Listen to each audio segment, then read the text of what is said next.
She basically tells her kid to play dead. Yeah. That's the only way he's going to get out. The kidnapper thinks it's now a body, thinks the child is dead. And so he's going to go take it outside, put it in the back of his truck, and go bury it somewhere. And she tells her child, when you get in the truck, you're basically going to practice this way. You're going to roll out of this carpet, and then you're going to jump out of the back of the truck at the stop sign when the car comes to a halt. Yeah, the Pharisees were like, why is your rabbi eating with tax collectors? But we never stopped to think that the other 11 would have been offended by that. Jesus looks like when they pan and he looks to the screen, I literally feel like he's looking at me and I'm eyeball. Follow this rationale here. Just think of how insane it would be if God could come and walk with man. We believe that's what Jesus did. How unbelievable would that have been? And I feel like people would innately follow, not even sure why, but it's like there's something about that person. Just because I don't believe or agree doesn't mean I can't learn from you. Why did you have to bring that up? Okay, that one I'm super embarrassed about. Do you like me? Do I like you? Yeah. As an individual or as a podcast? Just as a person. No, I like you. Okay, cool. Yeah. Cool. And I don't have any interest in appearing to be stronger than I am. I ain't bow to Nebuchadnezzar's statue. He gonna lead. You feel me? How do we love people who see the world differently than we do? What would it look like if we truly loved all of our neighbors? Could listening to their stories be the first step? This is Seacoast Church, and there's way more to talk about. Well, welcome to the Seacoast podcast, everyone. Yeah, all right. We're here with Amy Worley, Lynne Stroy, Joey Svendsen, Luke Gaikwad. Or shall I say? Don't, Joe please, do. just don't. Why? We won't. We'll edit it out. You did. I did it. I love it. You should be proud. That's a cute Amy nickname. did. You want us to edit it out? I might allow certain people to use it. Oh, yeah. But It's a term of endearment. Edit it out. That's No, hard to you say. can stay. Edit it out. Edit it out. Say it real fast. Edit it out. Edit it out. Edit it Edit out. it out. Try. Come on, Lynn. Edit it out. Party Edit it out. pooper. Edit it out. Party Edit it out. pooper. Edit it out. Edit it out. All right, I got to express some frustration before we move on to the bulk of this conversation. I was in the printer room. I think I mentioned this to you before, Lynn, and you were like, yes, it's not accidental. But as far as I'm already sorry. Instagram trying to throw you stuff that you don't want to see, but this one was a little more problematic. So we've been talking about this video, and I click Instagram, and the first thing that comes up is like a high school girl, I mean, probably in her 20s, looks like a high schooler to me, in her bathing suit, shaking all around, and then... Shaking all around. Well, and then... a lady comes in, and I don't think she saw it, but I mean, it pops up, and I'm immediately You're just watching Yeah. It's just ridiculous. Garbage. It is. Like I literally clicked Instagram, and that's the first thing that showed up. Yeah. And Is this how you're covering your tracks? No. That's pretty smart. It's not. You guys aren't safe people. I didn't see it. You got Lynn. Are you a safe person? All right, so we're gonna talk about the Chosen series, and this is Yo, you didn't know that? No! Oh yeah, I never tell you. Well, here's what's funny is I was trying to figure out the right mix, and so I wanted to add one more person. I shot, and Amy responded exactly what I needed to hear. I said, "Have you seen the Chosen series?" And her response was, "Yes, I cry every time." It's exactly what you said, exactly what I said. You've seen a few episodes, correct? Mm-hmm. Did you cry? No. That's cool. Do you cry at anything? Yeah. Okay, cool. I cried at a movie I watched 2 nights ago. Awesome. What was it? Room. Oh my gosh, dude. Who's in it? I was probably bawling the whole time. Oh my gosh. I'm right there with you. Brie Larson. It's not based. The movie itself and the script is not based on a true story, but it's borrowed from multiple stories like it. Mm-hmm. Oh. It's basically there is. If you can't cry at that, something is. Yeah, there's a woman. Inside. The movie starts, and this woman is in like this one room, really broken down piece of crap sort of room place. This size. Yeah, and she has a 3-year-old, 4-year-old, 5, 6, 7, 5-year-old. And you start picking up on the fact that she was kidnapped, impregnated by her kidnapper, and that this is her life, and it's called Room. And so the child is born. The child was born in that room, like in captivity. Right. The child has no concept of life outside that room. And here's what's so interesting about the movie is when the boy gets out, and that's what made me cry, just the music and everything, because she literally, I mean, she makes a plan. Well, we went into Spoiler some different alert. territory. You might as well just tell us. Spoiler That way alert. we don't have to If you're not going to watch it, or if anybody watching this is, if you're not going to watch the movie, if you're going to watch forward. Room, fast forward this. But basically, she comes up with a plan with her son, fakes his death. He pretends like he's dead, and so the kidnapper has to do something with the body. He's not going to let the lady out, and so she helps him. And you saw it recently, so correct my mistakes. But she basically she suggested to her kidnapper, "Let's wrap him up in this carpet," and then she told her son, they're going to throw the carpet in the back of the truck, and I think she basically tells her kid to play dead. Yeah, that's the only way he's going to get out. She wraps his body fake. The kidnapper thinks it's now a body, thinks the child is dead, and so he's going to go take it outside, put it in the back of his truck, and go bury it somewhere. And she tells her child, when you get in the truck, you're basically going to practice this way. You're going to roll out of this carpet, and then you're going to jump out of the back of the truck at the stop sign when the car comes to a halt. Yeah, she instructed like what you and you are going to find the next person you see and just cry for help. And she pre-writes a note that you can hand out and be like, the 5-year-old, he's never been outside this room. So that child's first experience of even being outside and saying, I'm only ever used to seeing the sky through a skylight window in this shed that 5 years of his life he's experienced. Mm-hmm. It's a very but that sounds horrific. The scene where he gets out of the roll of carpet and like starts running away when the kidnapper like grabs him by the arm, and then a good civilian finally is just like, "Sir, is something the matter?" That's when it got me, because I was like, that kid is going to be free. And then, oh my gosh. Well, it's interesting because I want to talk about emotions in the sort of stuff that we consume, and let's see how well we can watch this. Did you guys know that there was an assassination attempt on Billy Graham?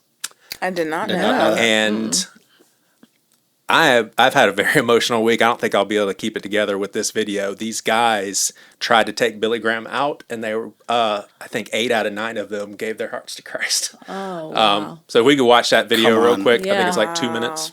The 10 of us went to that crusade was to kill Billy Graham.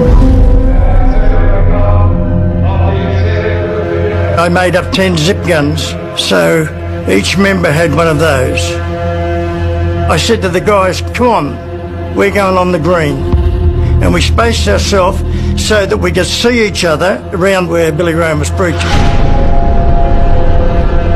We decided that we would leave it until the appeal time. Not before, but during the appeal. We would kill Billy Graham. There are thousands of you here today that have burdens that need to be lifted. My gun was under my jumper, and I'm standing there, and I looked around at this crowd, and I thought, what the dickens are all these people doing here? And I turned back around, and then suddenly a voice said to me, what are you doing here, George? And I quickly turned back around to have a look and see who was there, and nobody was there that I knew. And I got very uncomfortable about that, I can tell you. Very uncomfortable. The Spirit of God is speaking, and He's here tonight, and you know He's here. And there's a little voice down inside of you that says you need Christ. That is God speaking. Okay, I know this is you, God. You took my dad. You hurt me so much. Why should I love you? Why should I care about you? And God said to me, George, I didn't take your dad to hurt you. And indeed, He said, I would never hurt you, full stop. Well, by this time, I'm starting to melt a bit.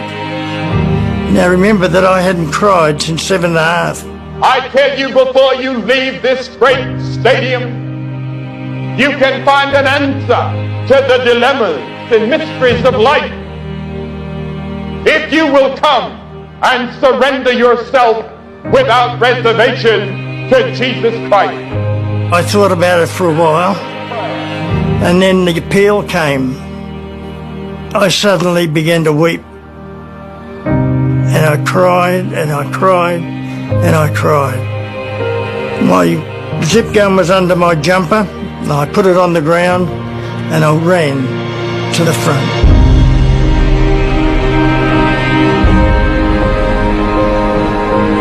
many factors that led you to this moment, but there is a climactic moment when you give your life to Christ. And you do it by faith. Faith in Christ.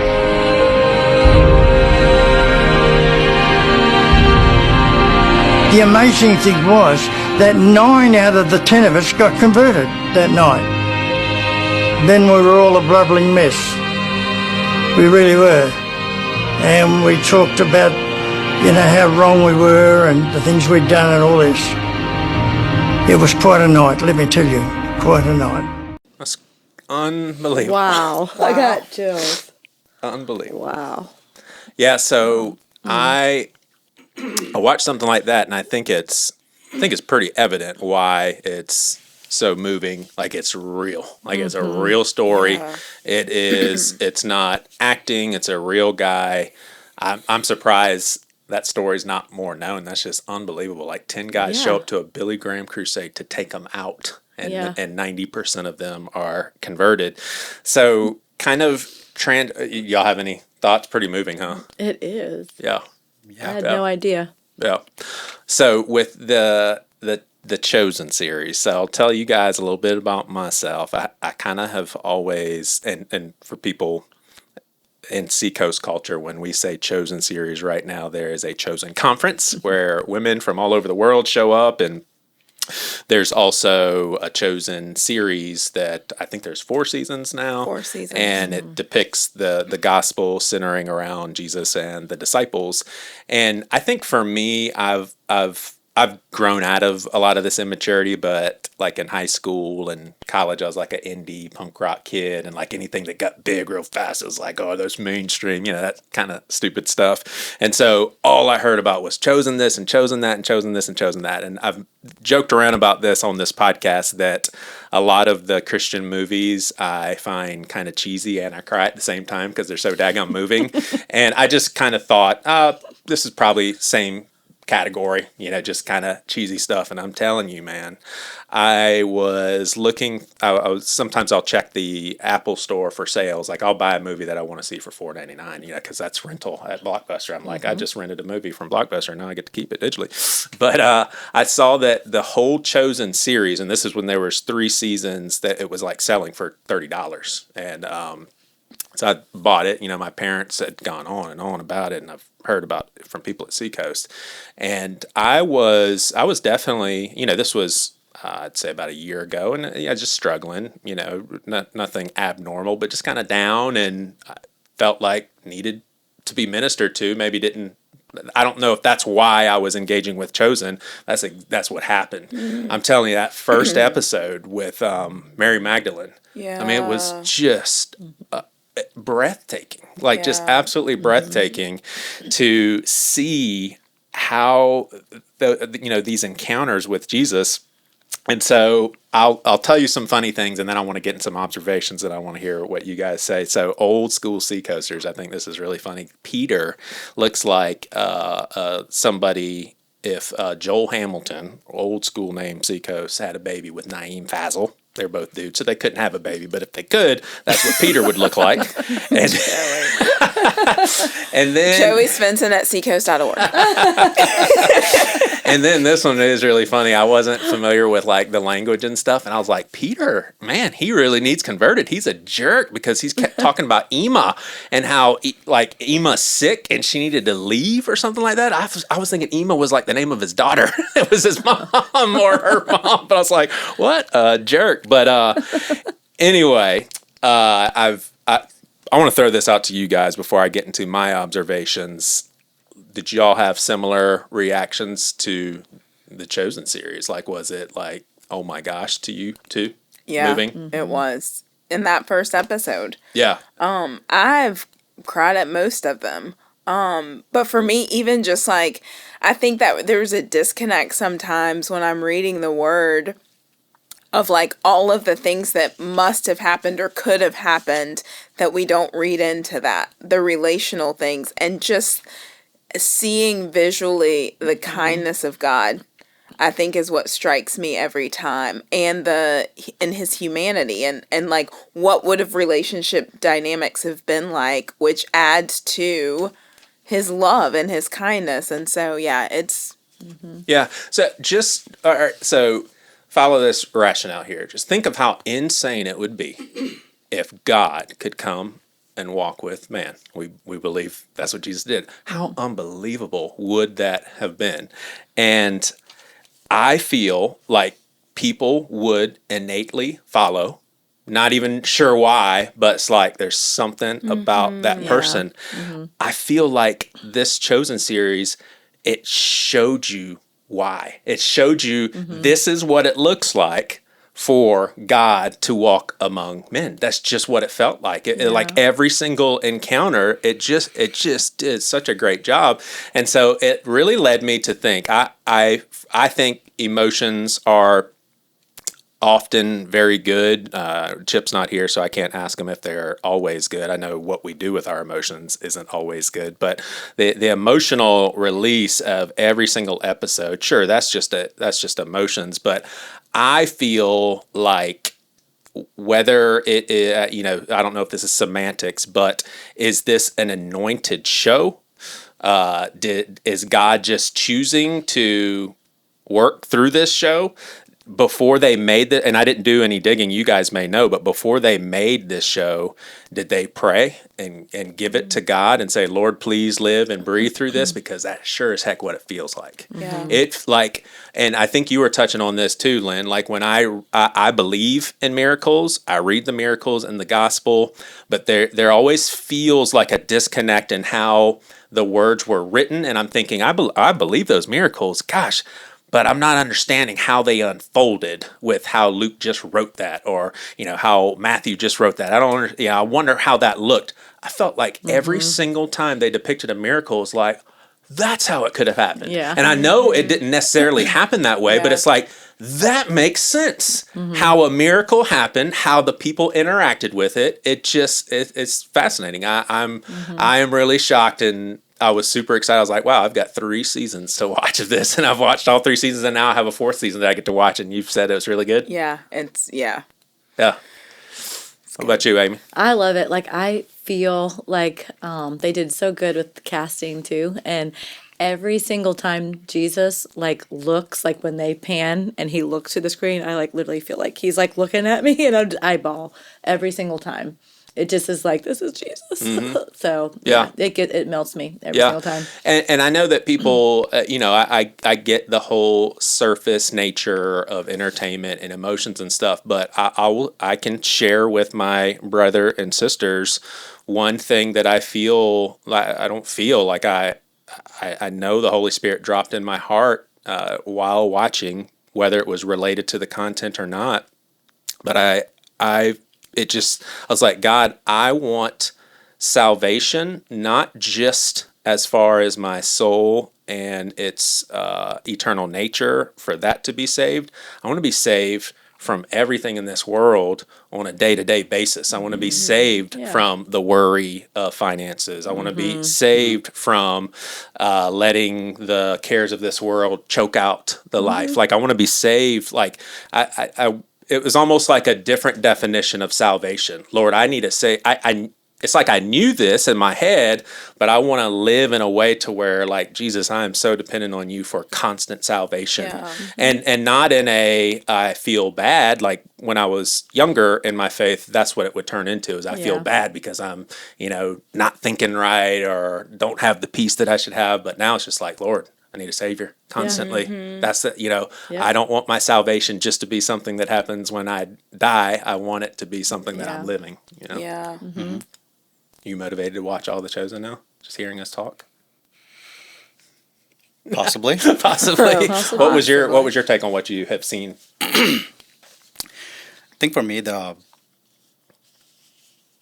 disconnect was what, having read all, if not most of those stories, most, if not all of the stories, multiple times over my life. The disconnect of what I imagined that would look like versus what the creative liberties this film production company has taken and the director has taken to portray those scenes as.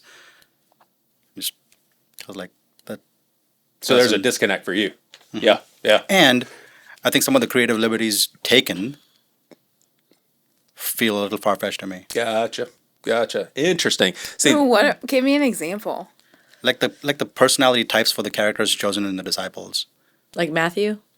Mm-hmm. Yeah. Mm-hmm. Like why that type of character? What part of the text in any of the text makes you say, casting wise, that's the person I'm going to pick, and that's the character I'm going to portray for this very powerful, strong character. Yeah. And so I don't know. I'm not opposed to watching it. I just like I think Jen and I, my wife and I, both tried watching it, and we like got like 3 or 4 episodes in, and we were like, I don't know. Yep. Maybe it'll get to a point where someday we'll just binge the whole entire season, and then. But it's not like something that I was like, I can't wait to get to the next episode. Yeah. It never once did that for me. Yeah. Yeah, I think about the Matthew's character. So if you haven't seen the Chosen series, Matthew, and if you don't know the Bible, and that's fine too, Matthew was a tax collector, and they were seen as scum, especially amongst the Jewish people, because they were traitors. They were collecting money and being very taxing, pun intended, to family members. And Matthew was a tax collector who eventually converted, became a follower of Christ, but he was scum to the Jewish people, but he was also, I would say, on the spectrum. Isn't that what they're trying to convey? Yeah. Mm-hmm. Basically on the autistic spectrum. Hopefully I said that politically A-okay. But that make... What's interesting about that observation, and I totally get it, what if they had made Matthew's character more like Peter, but maybe a little less charismatic, but not on the spectrum? I mean, couldn't you say the same thing you said about Matthew and say the same thing about Peter? We don't know any of their personalities. Sure. Yeah. So it's almost just like character development. We got to develop these characters, especially important ones. And that's an interesting observation, Luke. And maybe that you really took the wind out of our sails, man. Yeah. I was just looking past that and talking about Jesus. I like Jesus. There. Maybe that reveals a perception gap within me that I might need to reconcile with.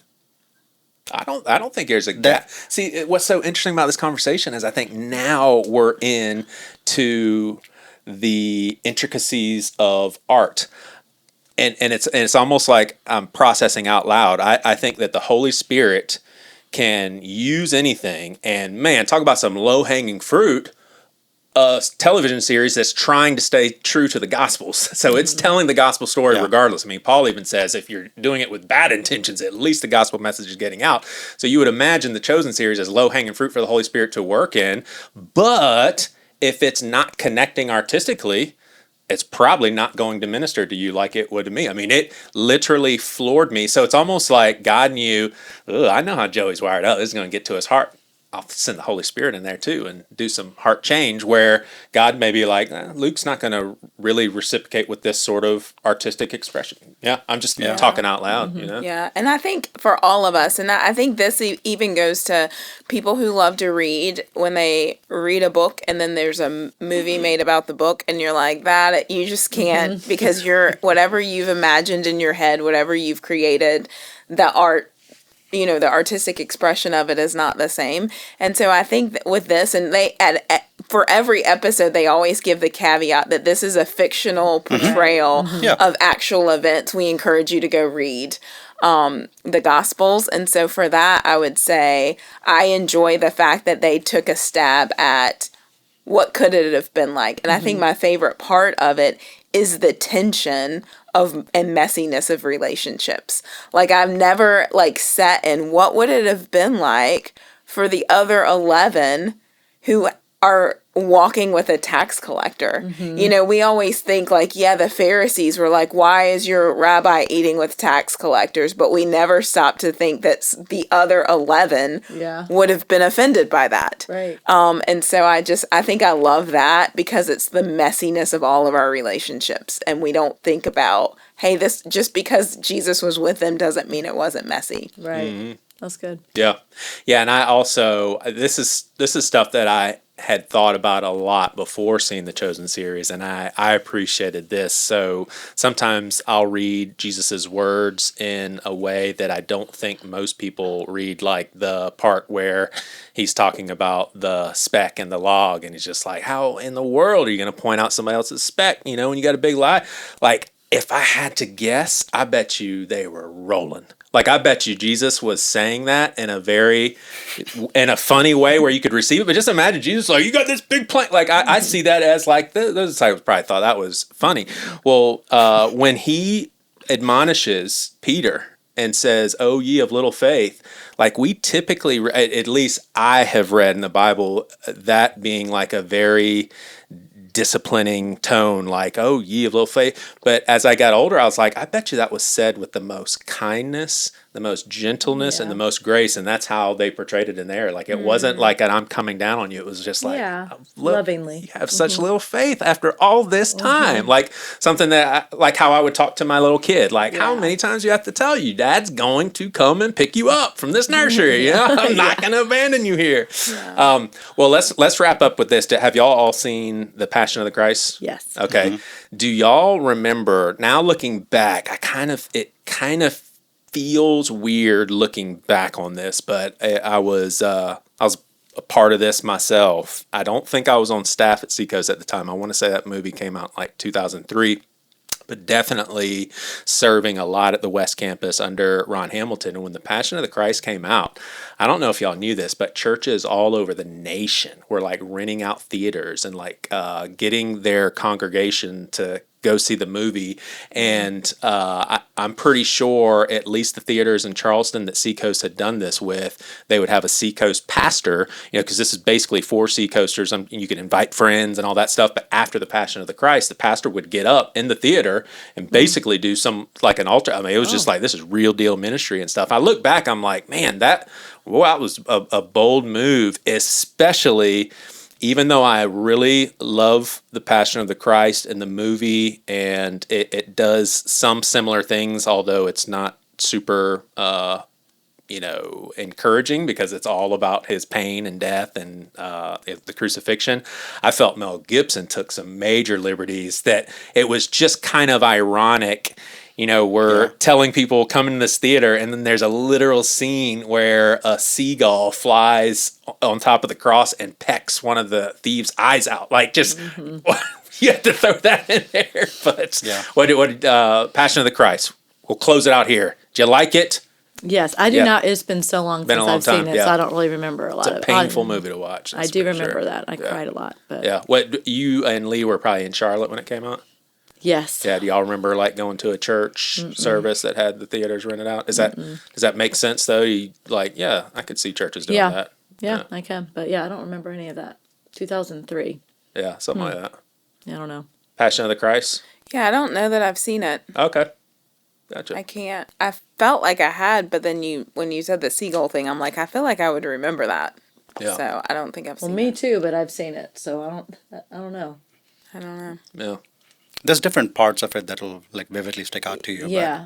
So you might not remember that specific scene because of how much almost sensory overload there is the entire time that you might just have tuned it out at some stage. I think I love the movie I don't know if we watched it in the theaters when it came out or at some point within the few months following after that. But with the part about the thing that you said about Seacoast renting out, or even like us having done it as a church where we were showing the movie, I'm gonna have to probably come back to this story, but I think there's a story there with somebody I know from that season of attending Seacoast, where that played a pretty strong part in. That's cool. Not where you think it's going.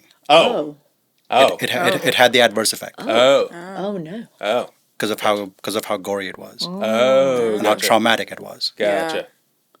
So even with the best intentions for what the church may have wanted to do, it probably landed in ways that not everybody received it well. Like it was too heavy for that person, and it caused something adverse. And conversations resulting from it that were almost like, I don't know, condemning. Gotcha. Oh. Gotcha. So what do you mean by we may come back to that? Something you can divulge Like this later? is a longer I'd conversation. love to. Why don't we all go watch the it reason I want to say together? that, the reason I said that is, I want to go get my facts straight with this person's Gotcha. story. Oh, yeah. And make sure that I am remembering a conversation having had with this person, that this is how that played out. And also make sure that that person's okay with me to share it. Yeah, gotcha. Yeah, that's interesting for sure. All right, what's the we did it at the movies a couple of summers ago, and by the way, podcast listeners, we are going to have a special December for you. It's going to be a December full of Christmas stuff because there's an At the Movies series going on in December every single Sunday morning. So if you come to church on Sunday mornings, you'll get to take part in this, but we're also going to do a podcast version, so that's going to be neat. But At the Movies 2 summers ago, we did, what was the movie? It's the Jesus People, the Jesus Revolution. That was a funny transition for me because the same hippie, former drug addict, you know, frou-frou, everything's gonna be fine, Jesus person plays Jesus. That was hard. We're like, that's what Jesus. What is he doing? No, but y'all saw Chosen first. Yes. I didn't. Yes. I didn't. I saw the Jesus Revolution first. So when I see this is Jesus, I'm like, I just can't connect. This guy's too kooky. So it had took the a while. opposite. I saw too. Chosen first, then I saw the movie, and I'm like, no, I can't do this. I was like, I kept like, You're what? Jesus. Yes. Jesus. Yes. Go back. Jesus. You've been listening to the Things You Won't Hear on Sunday Seacoast podcast. In the show notes, you'll see a link to our Facebook group page. Also, we'd love for you to consider subscribing so you get these episodes downloaded right when they come out. Thanks so much for listening.